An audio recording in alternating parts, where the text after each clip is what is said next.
Welcome to Cook the Garden Podcast, your weekly audio source for delicious and easy garden fresh recipes and growing tips. I'm your host, Ginain. Let's cook the garden.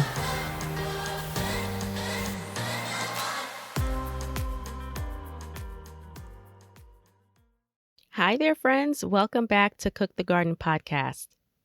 Today's episode is all about my favorite meal, brunch. But instead of your typical brunch fare, we're going to switch things up just a little bit by incorporating fresh garden veggies.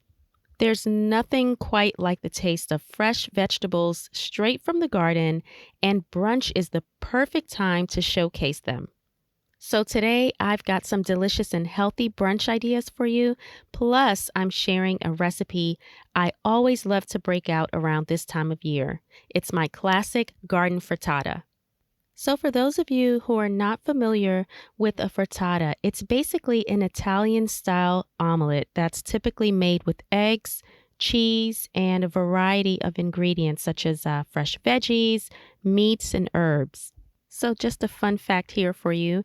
So the name frittata actually comes from the Italian word fritta, which means fried. So this dish was traditionally cooked in a pan on a stovetop and then finished off under the broiler to brown on top. So over time, the frittata has evolved and it's become quite a popular dish all over the world with many variations to it. And of course, ingredients that really depend on the region and personal preference. It's a versatile dish that's perfect for any meal of the day, and it's just a great way to use up those leftover ingredients that you have kind of lingering around, and obviously it's a really great way to use up all of those veggies and fruits in your garden. This time of year is always when I break this recipe out. I don't know, there's just something about spring. We've got Mother's Day coming up. I always love hosting a small and intimate Mother's Day brunch, and I always make this dish. So it's gotten quite popular in my household and in my family, and I'm so excited to share my recipe with you guys.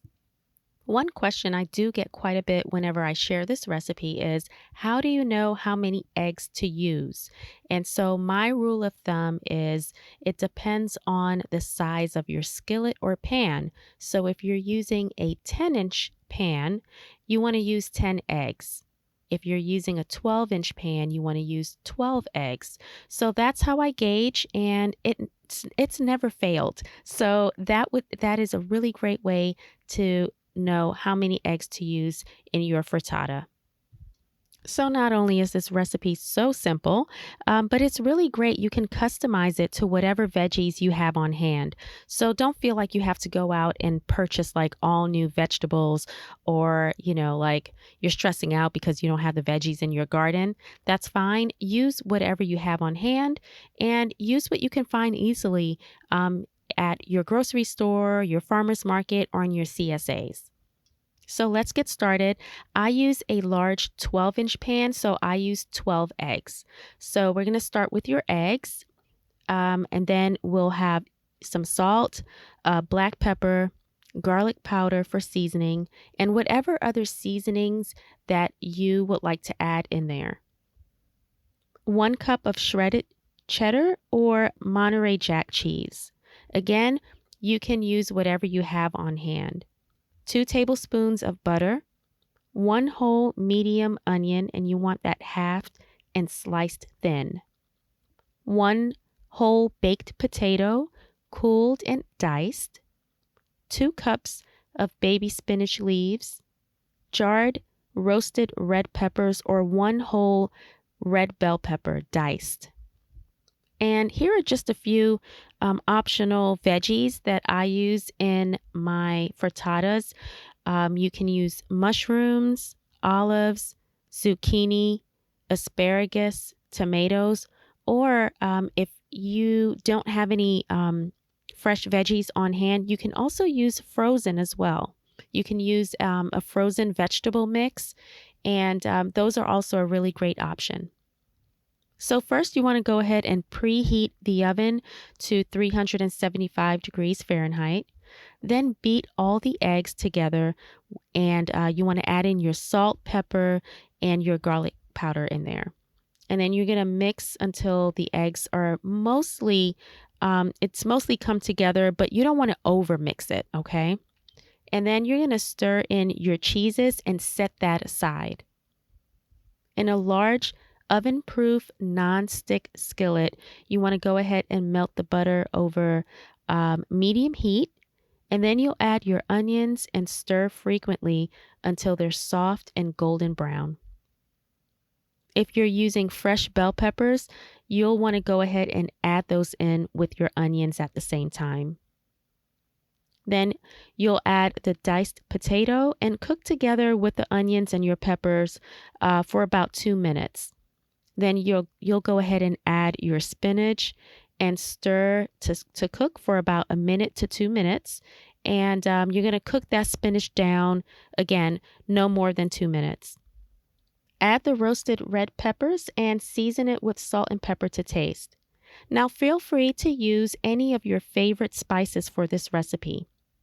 You're going to go ahead and season the veggies and potato mix.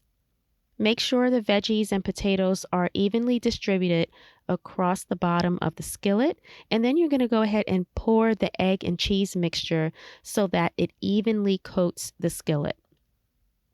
Let it sit on the burner for about 45 seconds to set the edges, and you'll know when the edges are nicely set because you'll see a very light white ring that would start to form around the edge of the skillet.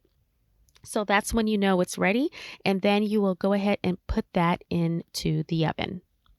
Let it cook in the oven for about 10 to 12 minutes, keeping a watchful eye as it bakes. Bake until the eggs are set and remove before the top of the egg browns too much. You're going to go ahead and slide. So this is my favorite part, guys. You're going to go ahead and slide the frittata out of the skillet and onto either a cutting board or a flat surface. Using a knife or a pizza slicer, slice it into wedges, and you can go ahead and serve that warm with your favorite fruits and your favorite sides.